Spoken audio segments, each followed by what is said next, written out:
កំពង់ផែទេសចរណ៍អន្តរជាតិខេត្តកំពតសម្ពោធដាក់ឲ្យប្រើប្រាស់ជាផ្លូវការក្រោមអធិបតីភាពប្រមុខរាជរដ្ឋាភិបាលកម្ពុជា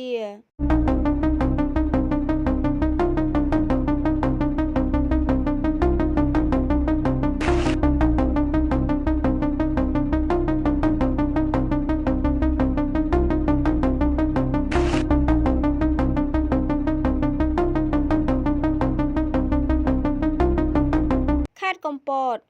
នៅព្រឹកថ្ងៃទី21ខែមេសាឆ្នាំ2025នេះសម្ដេចមហាបវរធិបតីហ៊ុនម៉ាណែតនាយករដ្ឋមន្ត្រីនៃកម្ពុជាអញ្ជើញជាអធិបតីក្នុងពិធីសម្ពោធដាក់ឲ្យប្រើប្រាស់ជាផ្លូវការកំពង់ផែទេសចរណ៍អន្តរជាតិខេត្តកំពតដែលមានទីតាំងស្ថិតក្នុងភូមិជុំគ្រៀលឃុំជុំគ្រៀលស្រុកទឹកឈូខេត្តកំពតតាមប្រភពព័ត៌មានពីរដ្ឋបាលខេត្តកំពតបានឲ្យដឹងថា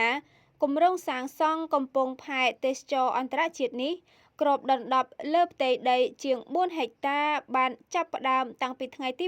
8ខែសីហាឆ្នាំ2018និងបានបញ្ចប់ជាស្ថាពរនៅថ្ងៃទី30ខែមិថុនាឆ្នាំ2022គម្រោងនេះត្រូវបានគ្រប់គ្រងការសាងសង់ដោយអង្គភាពអនុវត្តអនុគម្រោងនៃក្រសួងសាធារណការនិងដឹកជញ្ជូនដោយប្រើប្រាស់ថវិកាសរុបចំនួន18.77លានដុល្លារអាមេរិកដែលក្នុងនោះ18លានដុល្លារគឺជាហិរញ្ញប្បទានពីធនាគារអភិវឌ្ឍន៍អាស៊ីនិង$77,000ទៀតគឺជាថវិកាបដិភាគរបស់រាជរដ្ឋាភិបាលកម្ពុជា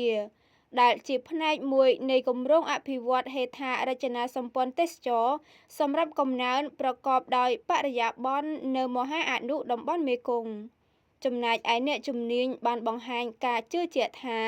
ការដាក់ឲ្យប្រើប្រាស់ជាផ្លូវការនៅកំពង់ផែទេសចរណ៍អន្តរជាតិនេះនឹងពង្រឹងវិសាលភាពនៃការទទួលភ្ញៀវទេសចរណ៍អន្តរជាតិដែលធ្វើដំណើរតាមផ្លូវទឹកមកកាន់ខេត្តកំពតក៏ដូចជាកម្ពុជាទាំងមូលឲ្យកាន់តែច្រើនឡើងនាពេលអនាគត។